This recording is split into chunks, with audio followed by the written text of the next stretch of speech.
গাজীপুরের মালিকের বাড়ি এলাকার শরীফপুরের বাইতুন নাজাত হাফিজিয়া কওমি মাদ্রাসার প্রিন্সিপাল মাওলানা আলামিন মাদানী সহকর্মীর সঙ্গে বিয়ে বহির্ভূত সম্পর্ক, মোবাইলে ছাত্রীদের নগ্ন ছবি ধারণ এবং একাধিক ছাত্রীকে ধর্ষণের অভিযোগ উঠেছে তার বিরুদ্ধে। ওনার ফোনে যে গোপন ভিডিওগুলো ছিল, রাত্রে যার সাথে যে যা কাজগুলো করে সবগুলো ভিডিও করে রাখে, পরে এই ভিডিওগুলো দিয়ে ওনার ব্ল্যাকমেল করে। 8-10 বছর একটা মেয়ে, সে কীভাবে রাত 11টার সময় তাকে একটা ট্রিটমেন্টের কথা কোনো বলে হাদিসে আছে যে না এটা একটা বৈধ, যে একটা উলঙ্গ করে তাকে সেটা চিকিৎসা করা এটা নাকি বৈধ, তাহলে এটা আমার বোধগম্য নয়। তখন আমি তাকে বললাম যে এটা আপনি যেটা বলছেন মন গড়া হাদিস, এটা কখনো আপনি বলতে পারেন না। তার উপযুক্ত বিচার হইতো আমি চাই যেন আর এই ধরনের কাজ, তার এই বিচার দেখে যেন অন্যান্য এই কাজে লিপ্ত যারা তারা যেন সতর্ক হয়ে যায়। আমি সেই রকম একটা বিচার চাই। এই মহিলা মাদ্রাসাতেই রাতে থাকতেন প্রিন্সিপাল মাদানী।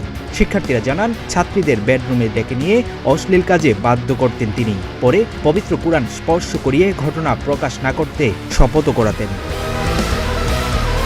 উনি বলতেছে যে তুই যদি এইসব রাজি হস তাহলে তোকে আমি অনেক টাকা দিব। উনি বলতেছে, পরে আমি রাজি হইনি।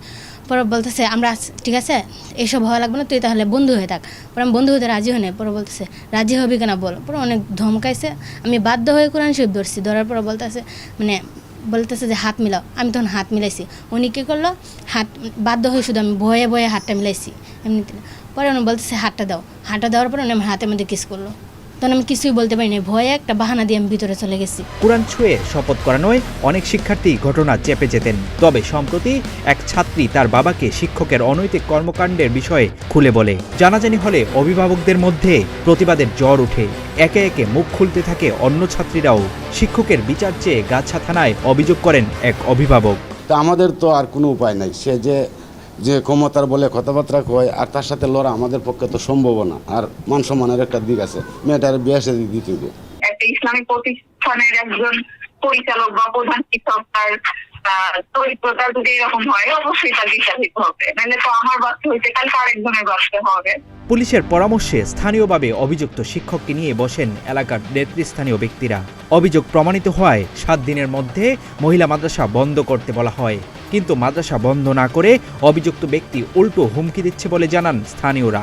সিদ্ধান্ত হয়েছে যে 7 দিনের মধ্যে সে মহিলা মাদ্রাসাটা বন্ধ করে দিবে, কিন্তু সে মহিলা মাদ্রাসা 7 দিনের মধ্যে বন্ধ করে নাই। এবং ইতিমধ্যে আমি জানতে পারি যে গত রাত্রে পুলিশও আসছিল, তাকে এখানে মাদ্রাসায় পুলিশ আসছিল আর কি। তো পুলিশ আসছিল, পরে আবার শুনছি যে ঊর্ধ্বতন কর্তৃপক্ষ তার অনেক পুলিশ বা ওই যে সেনাবাহিনীর লোকজন আছে নাকি ওইরকম কে বা কারা ফোন করছে, পরে পুলিশ আর তাকে ধরে নিয়ে যায় নাই আর কি। আমি বলছি যে আপনি একজন পরিচালক এবং মাদ্রাসার যে প্রধান হয়ে এই কাজটা আপনি করতে পারেন না। যখন এই কথা বলা হলো তখনই সে উত্তেজিত হয়ে আমাকে বলল যে কে আমাকে এলাকাতে তাড়াবে, এটা আমার দেখার আছে, আমার উপরের মহলে অনেক হাত। মাদ্রাসার প্রিন্সিপালের অনৈতিক কর্মকাণ্ডের সাক্ষী ছিলেন প্রতিষ্ঠানটির শিক্ষকরাও। তবে কেউ এসব কর্মকাণ্ডের বিরুদ্ধে প্রতিবাদ করলে ভিন্ন কারণ দেখিয়ে বহিষ্কার করা হতো বলে জানান এক শিক্ষক। কারণ কি, ওই যে কারণ হয়েছে সে আমার সামনে কিছু কার্যকলাপ ধরা গেছে, আমি এগুলো মানুষের সামনে প্রকাশ না করতে পারি, এই জন্য আমার এলাকা সারা করতে। অভিযোগ আছে, স্থানীয় বাইতুল আমান জামে মসজিদের ইমাম থাকাকালেও নারী কেলেঙ্কারিতে জড়িয়ে পড়েন আলামিন মাদানী। পরে তাকে চাকরিচ্যুত করে মসজিদ কমিটি।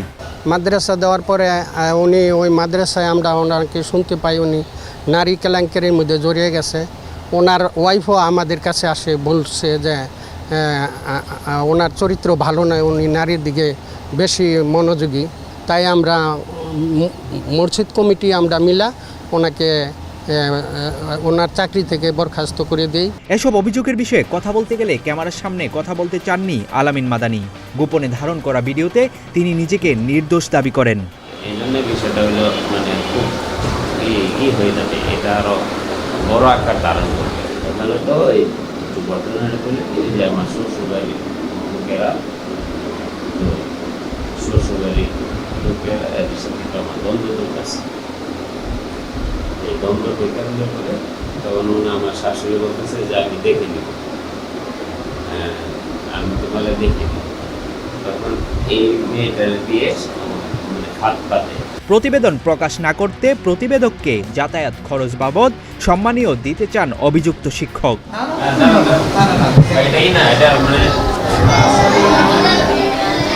এ বিষয়ে গাজীপুর মেট্রোপলিটন পুলিশের গাছা থানার ওসি তদন্ত আব্দুল্লাহ আল মামুন বলেন, অভিযোগটির বিষয়ে সরাসরি আমার জানা নেই, তবে ঘটনা সত্য হলে শীঘ্রই এ বিষয়ে ব্যবস্থা নেওয়া হবে। আমার জানা মতো তো এই ধরনের কোনো অভিযোগ আমি পাই নাই, না এটা আমার একদম মনে জানাই। আপনার যেহেতু বলছেন আমি একটু খোঁজ দিচ্ছি। সাধারণত নাম বলছে তাই না? জি জি, 100% এইসব অভিযোগ সাথে সাথে আমলযোগ্য আমলে নেওয়া হয় সাথে সাথে।